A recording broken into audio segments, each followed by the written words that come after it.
Alright, we are up. Yay! Hello, bitches. Hello. Hello. Absolutely. Don't come for me. I do not have my brace on today. The bitch hurts. So, it kind of is what it is. Alright. Extracurriculars will do that too, yeah? Yeah, might as well. Pro denoise. Pro denoise. I'm gonna clip the beginning of this so it doesn't look like a fucking bunch of tards. Didn't say the whole word, so you can't yell at me.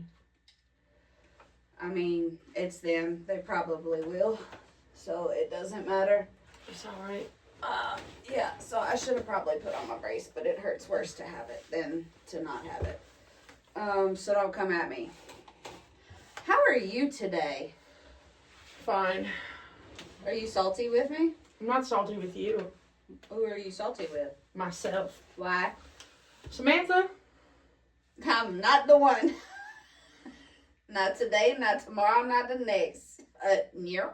Samantha Lynn Cleveland. You rang? You're beautiful. Don't ever forget it. Can you fix? I had you set up the way you. It is fine. I can't see your fucking face, bitch.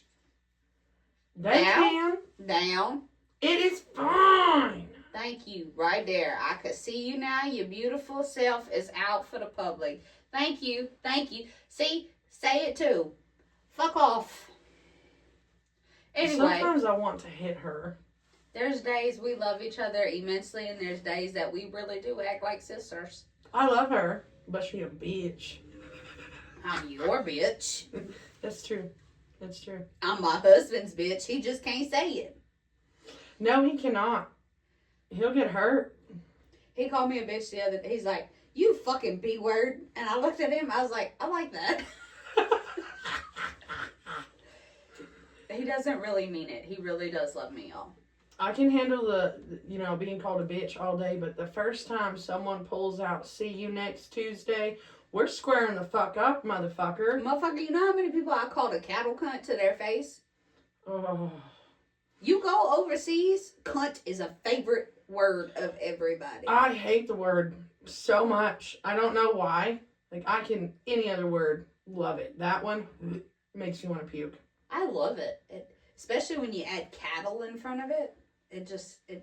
You fucking cattle cunt. It just fits. It just rolls off the tongue. Perfect.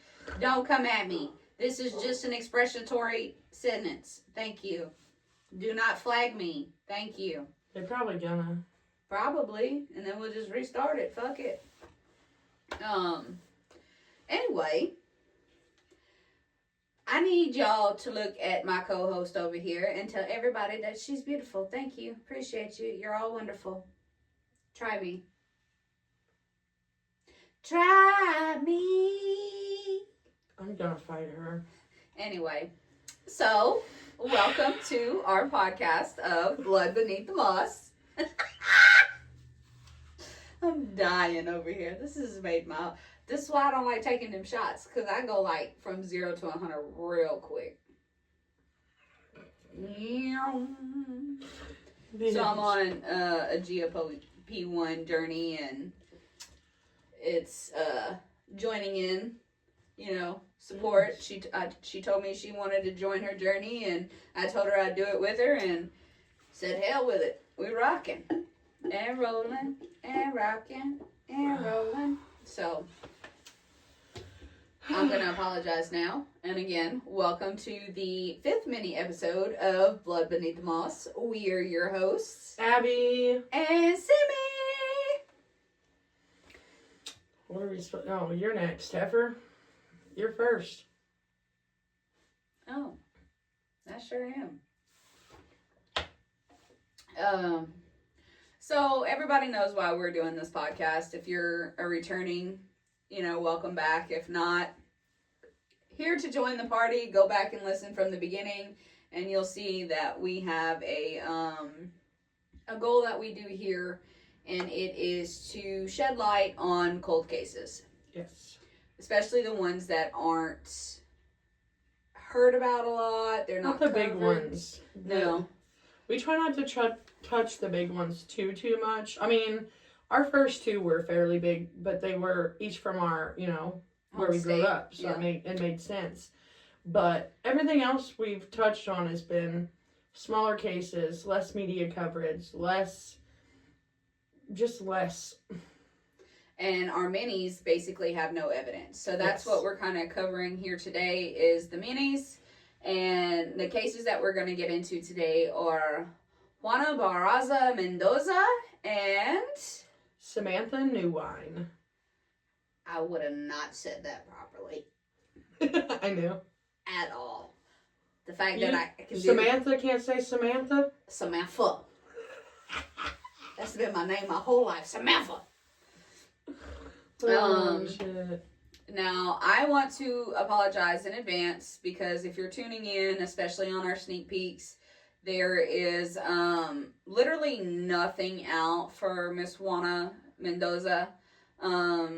All that can be addressed of her case is like fragmented references because authorities will not release what little information they do have on her. So, Ms. Juana Mendoza was living in Pelham, Alabama at the time of her death in 2006. She was 44 years old. We know that as an independent woman living in a nice apartment, she was of the working class economy. She had no signs of living wildly or living like a transient lifestyle. Yeah. Based on her living situation, we know that she kept a tight routine with work, regular tracks, her small family circle of friends, and there wasn't even any family referenced that was active in her life. Like, you couldn't see that she kept in touch with a mom, a dad, cousins, nothing. It was just like, you could tell that she was loved by somebody, but when that person was contacted, like, you have photos through your house, stuff like that, there was no family reference. That's weird. It is weird.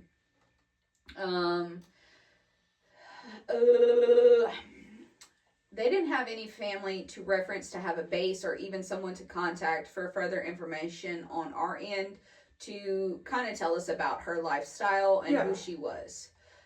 With someone who lives in a working class, you can base it from predictable lifestyles and aim pretty close to what you can kind of figure out through like common sense. This is not in her case. In Miss Juana's case, it's the missing key details such as like she had no public advocacy. In 2006, you got to realize that the internet was a big place and it was coming up. You had MySpace, Facebook was coming out. You had everybody around everything trying to like constantly post and constantly do. Yeah. And she had none of that. There was no push on DNA or lack thereof, and there was no motive for her killing. From my digging, I do know that there is some evidence that they're holding close to the chest, but the only reason this case was from, I found this case, was from a local news story that ran years and years and years and years ago. Okay. So how we base our cases is like we're going through all 50 states. And she's taking 25, I'm taking 25. And we kind of coincide on which state we're going to do and stuff like that. Well, I picked Alabama. And in that process of searching, like, there's a bunch of cold cases that you can go through. Yeah. But when I was searching for my mini, I was searching for little to no evidence. Yes. This is where her name popped up, and literally the only thing I found was the same story ran over and over and over, and it was from a news station. And it was this one. Okay. So, like, we barely know her name. Yeah. At all. We don't even have the exact death date or discovery date release. We just know that she was found from a gap of contact in her day-to-day life, not from her immediate attacker. So what that means is, like, she never showed up for work. Yeah. Like, she did a couple of no-call, no-shows and from my understanding, from what I've seen, it was split that she was, like, a house cleaner for part of it, and then she worked for, like, a chain motel. Like a housekeeper in that. So I'm thinking that she did both. Yeah. But I'm not 100% sure on that. From my assumptions is that the answers we seek are in the interviews and the relationships that she had, and the routine pattern that she lived in her life. In my opinion, the lack of things said to the forefront of the public's eye is a known circle homicide. So they're thinking that someone in her...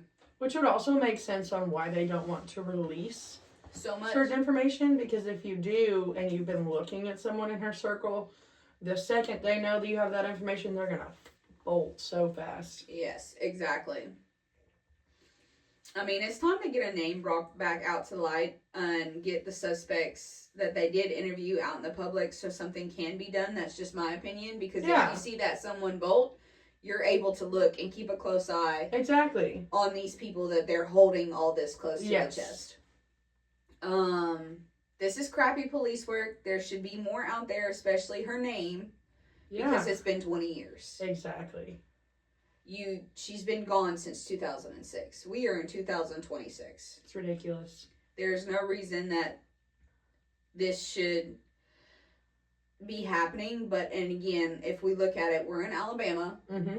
A very small southern state. Yep. She's a brown woman. Yep. So that tends to lean more into, in my opinion, because she is in a small town, a brown woman. You got the good old boys who care about people who match them. Exactly. And I don't think that's right. But no. I think that's probably what we're looking at through here. Because I don't know if anybody, like, have you been through Alabama? Yeah. It's a beautiful state. It is, but it's a lot like Mississippi. And it's a lot like where I come from. Well, I can't say that because Louisiana is a very blended, cultured state. Mm-hmm. But you still have your... Y'all started from French prostitutes. Hey! They was real hot twatting. I love that. She's been saying that, and I can't stop saying it now. Hot twatting. I think it's hilarious. Well, when they out there hot twatting, they out there hot twatting. This woman wasn't hot twatting. Well, I know, but it's a thing. The French prostitutes. Anyway, back to Alabama. Squirrel! Yes. Squirrel. I have been to Alabama more than once. Like I said, beautiful state. Very, very natural. Very, pretty. Mm-hmm. But there's a lot of banjos and rolling hills in that bitch. And you hear... If you don't know what that quote is, it's from The Deliverance. Go watch it and you'll get where I'm going with that. I ain't motherfucking watching that. Why? Deliverance ain't bad. It's just not great. 10 out of 10 don't recommend, but it's... You just recommended it. That's the thing. It's something that it's like a rite of passage. Like, it's trash. Let's be honest. It's absolute trash. But in the same aspect, how many people... Am I boring you again? I can yawn without you boring me, bitch. Do you need an energy drink? No, I'm not tired. You know that you yawn because of a lack of oxygen to your brain and not because you're tired. Oh, you struggling over there? At least my brain don't have white spots. Fuck off. Anyway, Deliverance is a rite of passage, and Alabama is the epitome of that fucking movie. I said what I said. Come at me. Don't really care. But back to her. If you know something, you can contact the film's sheriff's office and relay your information. Maybe all of us can push this case further than it's ever been, but it's also been 20 years. Yes. And her name is nowhere. So I doubt that her case will ever truly be solved. Which is... It's sad. Yeah. It aggravates me when we come across these that they've been there for decades and you have literally nothing. You should have something. Yes. Very much so. And to have something and hold it pisses me off. More than anything. Yeah. All right. So, today I'm going to be talking about a woman named Samantha Neuwein. She was just 34, living in an apartment above her family's appliance store in Wilmington, Delaware. Sorry, I just did the state of Washington. You'll hear it soon. She did not appear to have any enemies. There were not any known personal conflicts, and no one close to her reports any issues with someone following or harassing her. And when I say her case has literally zero evidence, I mean fucking zilch. So we were both kind of on the same page with this one go around. Yes. So that's a complete coincidence, by the way, because most of the time we kind of like correlate. We don't even read each other's anymore. I don't think. Like we've got the first couple we did. We each kind of researched a little and put them together. But now it's more of a. We kind of like the back and forth of the. Wait, you said what, bitch? Wait, it's more natural that way. It's not scripted, and what we want is to bring it out and be real about it. Yes. So it's kind of nice. So, let's jump right into her case. On the morning of July 12th, 2013, Samantha's mother arrived at the family appliance store to do what she needed to do before opening. While going about opening the store, her mother noticed water leaking through the floor, and directly above was Samantha's apartment. Yes. That's ratchet. So, she decides to go up and see if Samantha needed any help with the issue. When she gets up there and knocks and she gets no response, she obviously grows concerned. She opened the door, and from what I saw, the door was not locked. No signs of forced entry, but the door was not locked at all. Okay. Yes. She went inside and she found Samantha on the floor of her bathroom. She says it was in complete disarray and Samantha was severely injured lying on the bathroom floor. At this point, she was still alive. Go. Yes. I don't think we've ever had one. We have not had one like this yet. So that also caught me, like, holy crap. So she frantically calls 911, and once the ambulance arrives, they quickly get Samantha out of her apartment and rush her to the ER. Samantha would be admitted to the hospital where she would spend the next 16 days in a coma. Holy crap. Yes. And on July 28th, 2013, Samantha would pass from her injuries. And then the investigation would turn from an assault potential break-in into a homicide investigation. Obviously, in the 16 days Samantha spent in her coma, the detectives assigned to her case processed her apartment, to a certain extent. But once she, had passed, it was, homicide investigation. They started re-examining her apartment. They canvassed the neighborhood, talking with neighbors, relatives, and friends, all of whom had not a single bad thing to say about Samantha. Oh, so she was one of those, like, everybody loved her type ordeals. Everybody loved her, obviously that they talked to, but I never saw digging into her anything that would make me think otherwise either. She seemed like a very, close with her family, her friends, worked in the family business. She had a small circle, but it was like a tight-knit circle. Okay. Yes. Okay. So, kind of staying with the similar aspect. Yeah. Keeping it close to the head. Yes. So, during the investigation, the biggest issues for detectives were little to no clues at the scene. They had no fingerprints, no DNA, and absolutely nothing to go on. The case would end up listed as a cold case in early 2014. Holy shit. Yeah, just a few months after her murder.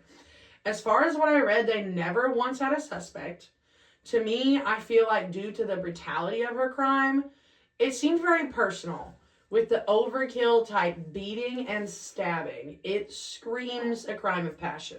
Because she was, so I didn't see pictures of her, but I saw, like when you've looked at them, when you look in case files, there's like a diagram of a person. Yes. And you got like the markings. Like I work in home health, and like when we do watches on our clients, we have to mark where their whatever is and document it. That's kind of what it literally just. I mean, she was stabbed several times. I can't remember exactly how many, but there were several marks that said stab wound 1, stab wound 2, all that. Like it counted them through. Yes. Yeah. And I mean, she had lacerations. She had bruising. I mean, she was beaten severely. And they never found anything in her apartment that would say robbery at all. Huh. So, to me, the only thing that I can think is it had to be a crime of passion somehow. Like, it begs several questions. Was she involved with someone that she didn't tell her family about?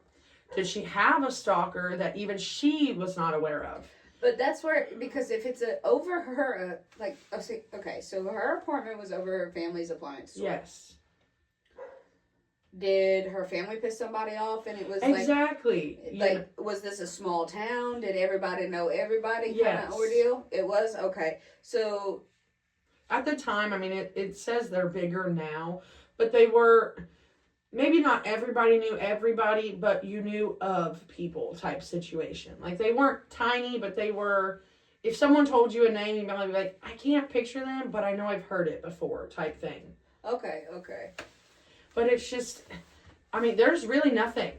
Not a single thing. Never found DNA, never found fingerprints, which to me also sounds like a crime of passion fits, but then it doesn't, because most of the time in a crime of passion, you're going to find fingerprints. You're going to find DNA. There was none of that. Which, was she again, assaulted? I did check that, and I couldn't find anywhere where they said. But was she SA'd?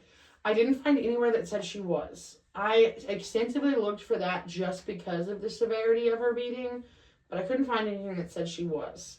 Well, usually when you're dealing with a crime of passion, you have the SA part of it. Well, and to me, to find absolutely no evidence, this person didn't go in there randomly. No.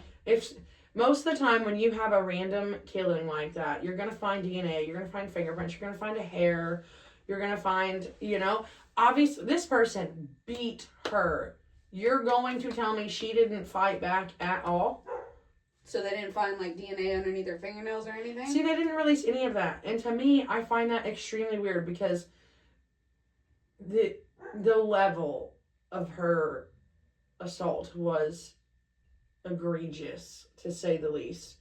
So I really do feel like, they're not releasing everything on her case just like yours. Yeah. Because she had to have fought back.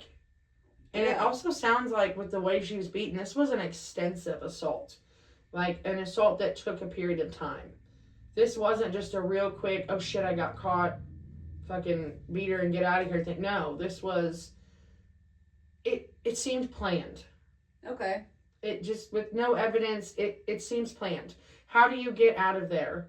Leaving no fingerprints, no DNA, no hair, no blood, no nothing. That don't make no sense. No. It really don't. Which, I mean, there is the chance that with the water running to the point it was running downstairs, there is a chance that maybe there was DNA or something. Yeah. And they turned the water on to help, destroy evidence. But water will only break down evidence to a certain degree. So much. And they had seen her the day before. Yeah. So I don't know. It's really weird. This case bugs me in a whole lot of ways because... The only way I've seen water destroy evidence is after the person is deceased. And it's been for a minute. They've been sitting for a while type thing. Anywhere from 12 hours on up is when the destruction. But if they had seen her the day before and she was still alive, if she was that extensive, I highly doubt that she would be alive hours and hours and hours. Exactly. Without having the medical care that she needed. Which also makes me wonder, it never releases around when they think she was attacked. That makes me wonder too. How quickly between her attack and her mom getting there finding her, what was the span of time between the two? Yeah. Because, like you said, if she was still alive and she was severely beaten... Was she conscious when she was alive, or was she out? She was out. They said she was breathing, but she never said anything. So she wasn't conscious, but she was still fighting. Yes. Okay. Yes, I know that initially the detectives hoped that she would wake up, regain consciousness, even if it was just to get a couple words from her, just a little bit. And I mean, she never did. Damn it, Bob. Yes. So, I mean, if you have any information, please contact the Wilmington, Delaware Police Department. Holy shit, fire. My foot's falling asleep. Sorry. That's why I keep switching feet. It's all These tingly. microphones pick up some shit. Yes, they do. Makes my heart happy. Don't fart, Samantha. It'll hear it. I don't give a shit. My husband know what he married. That's true, mine too. Yeah, so I ain't worried with it.